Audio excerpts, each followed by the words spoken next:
Not again.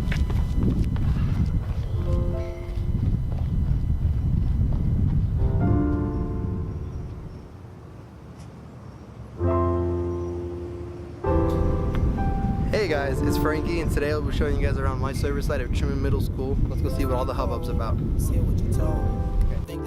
Growing up is difficult. Nobody tells you how difficult it really is though. The transitions, the hardships, and the loss of friends as we move on. Everything impacts us differently, people come and go, and that's okay as long as we remember to look back and make the best of every moment in this journey we call life. If you would have told me that it would be this hard to get into college, to apply for scholarships, to get a good job, then I probably would have given up honestly. Thankfully, I had a great support system that motivated me to follow my dreams and that reinforced the idea that anything is possible. I was lucky to have people that support me because had I not, who knows where I would be. This idea made me think, well, what about the students who lack the support? What do they do? It was this question that motivated me to volunteer at Truman Middle School. This former slave and famous abolitionist gave speeches, wrote his own autobiography, and created a newspaper titled The North Star. 5, 4, 3, 2, 1, boards up. Morgan Freeman, Frederick Douglass, and nothing. Morgan Freeman again. The answer is Frederick Douglass. I chose to volunteer at Truman Middle School because I know a lot about the school. I know the school is overpopulated with students, 1,300 to be exact. I know most of these students come from lower income households and lack support systems. I know this because I attended Truman Middle School. I have witnessed firsthand how devastating a lack of support can be for a student at this age, and when I was young I never thought to help others. So now, as a senior, I decided to recruit a couple of students to help me understand what it's like to be a middle schooler once more and the struggles they face. What's your name, grade level, and what school do you go to? I go to Truman Middle School. My name is Orlando Luis Dominguez. Paul Mexica, Truman Middle School. My name is Jocelyn Galvez. I go to Truman Middle School. My name is Fabian Garcia. I go to Truman Middle School. My name is Felice Flores. I'm in 8th grade and I go to Truman Middle School. I'm Vincent Herrera. I'm in 8th grade and I go to Truman Middle School. It was my goal to make sure I did my best to provide a positive role model, mentor, and friend to as many 8th grade students as possible, especially during one of the biggest transitions in their lives, the transition to high school. Do you like going to school, Orlando?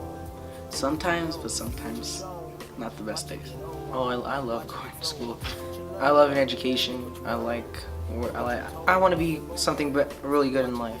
I decided that ultimately, my main goals would be to motivate students like Orlando and friends to become lifelong learners and to follow their dreams. I believe any student can achieve greatness. Your self-worth is not determined by the grades on your report card or by your comprehension ability, but by the determination in your heart. Your drive, your will to succeed, your desire to be happy is what defines you.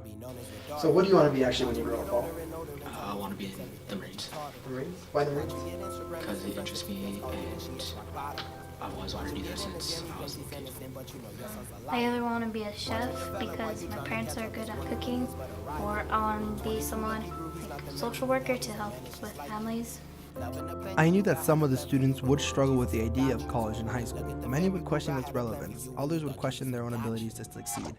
I wanted to question their determination. And do you think you have what it takes personally as a student to go to college? Yes, as long as I don't be lazy, because I get told that a lot. Because I could be a 4.0 student. Anybody can, as long as you put the time and effort into it. I knew students needed more than a teacher to help motivate them, because if all a student needed was a teacher, then every student would be successful. Unfortunately, that's not how it works. I knew the students needed an outside support system, and although my time with the students would be limited, I still tried to be that person who got the education is cool ball rolling, because that's all they really needed. In attempting to instill good learning habits and knowledge into these students, I lost sight of my strongest argument, the fact that I did it. I was able to succeed in high school and enroll in college as a student who also faced similar problems that many students I work with face now. I attended Truman Middle School. Heck, my mentor now, Mr. Brummett, was even my teacher 5 years ago before he was my mentor my senior year. So heck, what I'm trying to get at is that I too lived the struggle and I weathered the weather, so what's stopping these students? This idea showed me that students needed more than a mentor. They needed a friend, someone they could talk to, relate to, and just really overall trust. Above everything else, I wanted the children to know anything is possible and you put your mind to it. And sometimes it's okay to have fun along the way as long as you stay focused and motivated to pursue your dreams. Everything will be okay. As my time at Truman Middle School is coming to a close, I realized that I learned a lot more from my students and my mentor than they probably did from me. My mentor, David Brummett, taught me to be resilient and speak up in the face of adversity for those who cannot, in this case, his students. And the students, they taught me so much too. Seeing them every day just enjoy life, having good days and sometimes bad days, but they always seemed cheerful. Now whether they showed it openly by saying it or smiling, or maybe they just snuck Oreos in their desk, they always seemed happy. Maybe it's because they haven't spent countless nights typing up last minute papers, but they'll get there. So what I'm trying to say is that the students taught me to remain hopeful, stay positive, and keep trying to make a positive change. And for that, I thank every one of you.